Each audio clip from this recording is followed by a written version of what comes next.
Hello everyone, this is Lord Rimuru. I am here to bring you guys fanfiction that you will surely enjoy. But before we get on to the video, please be sure to leave a like and subscribe for more amazing content. Prologue. This chapter is written by Void King. Have you ever wondered if a person who was deemed evil can change to the side of good? Well, let me tell you a story. This story takes place a few decades ago. There was a boy named Rimuru who once lived in a northern region of the empire. He was part of a hunter clan known as the Partas clan. He was one of the two remaining survivors of his clan. If he had been there at the time when their clan was attacked by another clan, he could have saved his clan. A boy stands on a pile of dead bodies. The crimson-red blood of the slaughtered humans has dyed the ground red. The cold wind of the north touches the skin of the young boy. His body is covered in blood, and his muscles feel numb. He looks at the surroundings, and there is one enemy left in this frozen wasteland. Many would wonder, how did it end up like this? To answer that question, we have to turn back time and take a look to the past. Rimuru Tempest, a young boy born in the hunter village known as the Partas clan, was famous for his clan's excellent skills in exterminating danger beasts. Rimuru lived in this clan with his family, who had once resided in the capital. He knew very little about their lineage, and it barely interested him. What interested him the most was his childhood friend, Esdeath, who happened to be the daughter of their clan chief. The two were great friends, inseparable in every way. They would hunt danger beasts together, laugh together, and do all kinds of stuff together. They were thought to be warriors, and their parents instilled in them the philosophy of the weak die and the strong survive. When Rimuru turned 15, he went to the empire to apply to become a soldier. He was glad that he was able to apply and become one, eager to bring the news back to his clan. His goal in becoming a soldier was to help his clan and his cherished childhood friend.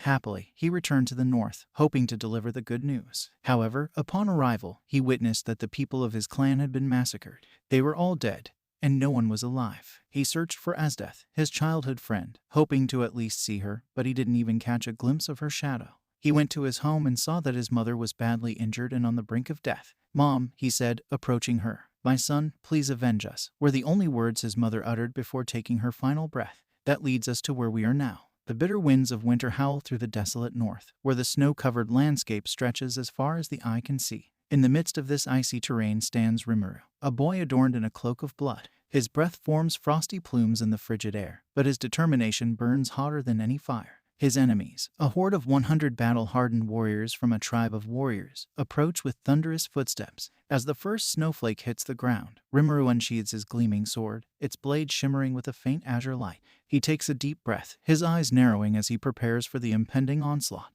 The sound of clashing steel fills the air as the tribe of warriors charges towards him, their war cries echoing through the icy valley. With speed and unmatched precision, Rimuru engages his foes, dancing through their ranks like a winter gale. His blade slices through armor and flesh with ease, leaving a trail of fallen warriors in his wake. The bitter cold and his desire for revenge fuel his strength, each swing of his sword carrying the weight of a blizzard and the hatred for those who have done wrong. Though outnumbered and outmatched, he continues to step forward. Right at that moment, a hidden power awakens inside him, a power of blazing fire that can destroy and burn anything it touches. It is one of the lost Tegu, awakened by Rimuru. This Tegu can only be used by one bloodline and is known as the Blazing Heart, spilling blazing hellfire onto the battlefield. With his newfound power, Rimuru deflects arrows with a flick of his wrist. The arrows that come towards him ignite in flames and turn to ashes. He dodges spears with agile acrobatics and counters each enemy with a deadly blow enhanced by his flames. His icy gaze never wavers, determined to prevail against overwhelming odds. The tribe of warriors, once brimming with confidence, now feels the icy grip of fear tightening around their hearts. Driven by anger and the desire to take revenge for his fallen people, Rimuru's attacks grow fiercer with each passing moment. His strikes become more devastating, sending heat waves through the snow-covered ground. One by one, the warriors of the tribe fall, their bodies burning by Rimuru's hellish flames. Soon, their bodies turn to ashes and become one with the unforgiving earth. The long battle finally comes to an end, with a single warrior left from the enemy's side. Rimuru steps forward to look at the last man standing, the warrior chief, the one who ordered the attack on his clan. "Please forgive me. I will give you anything you want. Just please let me live," pleads the warrior chief. "Did you really think that your plea would save you? I will kill every member of your clan, and I won't leave a single life behind. Consider it mercy that you will be going ahead of them," Rimuru says, looking at the warrior chief with his icy eyes. Rimuru does what he said he would do. He kills everyone from the warrior tribe, not sparing a single one, whether they be children, elderly, or women. Rimuru doesn't hesitate to kill them all. In the end, only silence remains in the icy wasteland. Rimuru stands alone amidst the fallen, his breath forming a misty cloud around him. He has won the battle and achieved revenge, but he has also lost something that he can never get back. The North, once a realm ruled by the tribe of warriors, is now nothing but a graveyard for the fallen. It will serve as one of the stepping stones for Rimuru to become known throughout the Empire as the Blaze King, the one who rules over the element of fire. Unknown to Rimuru, there was another survivor from his clan, a girl with long blue hair and blue eyes. She was his childhood friend, a girl that Rimuru greatly adored, and he would do anything for her. Esdeath also arrived at their clan and witnessed what had happened. Later on, she would take the same path as Rimuru and would be known as the Empress of Ice. And Ch1, the King of Flames. This chapter is written by Void King. 1 year has elapsed since Rimuru embarked on a rampage that culminated in the annihilation of an entire clan. This incident has since been renowned as the Blizzard's Last Stand incident. Upon receiving news of this event, the high-ranking officials of the Empire swiftly took action to secure Rimuru as a valuable military asset.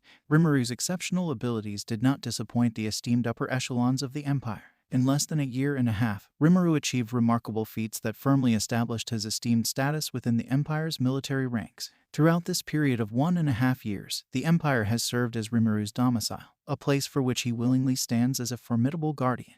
Location: east of the Empire. Intelligence suggests that there exists a hidden stronghold of the rebel group known as the Resistance, and the esteemed upper echelons of the Empire have decreed that one of their most accomplished generals shall be dispatched to ruthlessly eradicate any individuals audacious enough to rebel against the Empire's authority. Rimuru, the dutiful recipient of this solemn command, promptly embarks upon the designated location. Presently, a mountain of deceased Resistance members has amassed, forming a miniature mountain constructed from their lifeless bodies. Standing in front of this mountain of lifeless bodies, a young man in his early teens who is wearing a black military uniform, adorned with insignia signifying his lofty rank as a general. Clutched in his right hand is a black katana, its blade enshrouded in scorching flames. Rimuru directs an icy gaze toward the prone figure of the enemy commander. Please, I ask you to cease this brutality. You must awaken to the realities that this empire is. The enemy commander didn't get to finish his words, because his body was sliced in half and his body was burnt by the searing infernal flames generated by Rimuru's imperial arm. My lord, what course of action shall we pursue with the surviving members of the Resistance? Queries a red-haired gentleman, addressing Rimuru. The Rimuru, you are well aware of the task at hand. Eliminate them all. Rimuru decrees without even casting a fleeting glance towards the surrendered members of the Resistance. Rimuru's guiding principle is simple: no prisoners, no mercy. He is renowned as the Blazing King, an indomitable force prepared to extinguish anyone who is foolish enough to rebel against his beloved homeland. Help. I beg of you, help us. The agonizing cries of the Resistance members reverberate throughout the vicinity. Yet Rimuru remains impervious to their entreaties. To him, their desperate pleas are music to his ears. Rimuru returns to their camp and enters his tent. Once inside, he notices a white envelope with the wax seal of the Emperor. Rimuru removes the seal and opens the letter. What he reads is an order of summons from his Emperor. The details of why he is being summoned are not stated, but Rimuru himself has a rough estimate of why he is being summoned. It took Rimuru 2 weeks before he could reach the royal capital.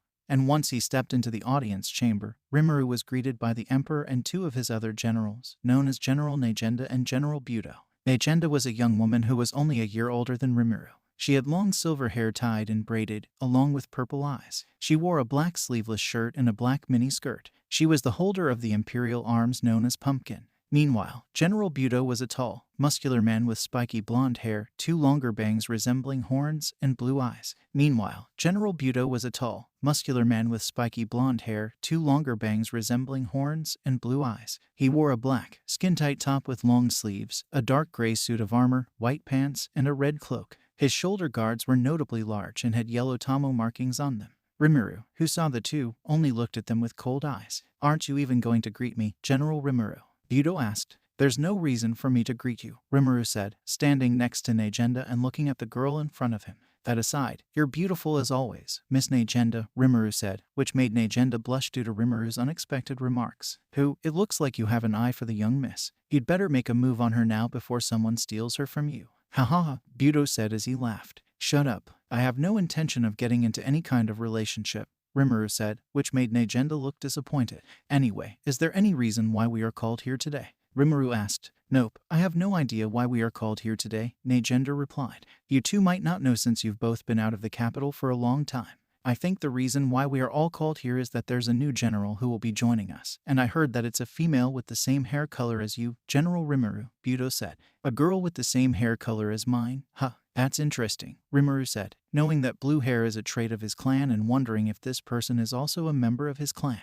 Not long after, the Emperor and the Prime Minister entered and took their seats. Before we start, I would like you all to meet a new general who will be joining our ranks starting today. Please come in, the Emperor said, and the door opened once again, revealing a girl entering the room. The girl had porcelain white skin, a slender body, long light blue hair, and blue eyes. She wore a general's apparel with long sleeves, buttons on the upper arms, a blue scarf around her neck, and high-heeled boots. She also had a tattoo on her chest, which was the sign of her Tegu. Esdeath, Rimuru said as he stood there frozen. Rimuru, you're Rimuru, right? Esdeath said as she rushed towards Rimuru and hugged him. Rimuru returned the hug and embraced the young girl. The people in the room were also in shock since they didn't know that the two were acquainted with each other. But what shocked them the most was that it was their first time seeing Rimuru show his emotion. The look on his face was so calming that it made the people inside the room think that there was someone who could calm the raging fire of the Blaze King like the wind.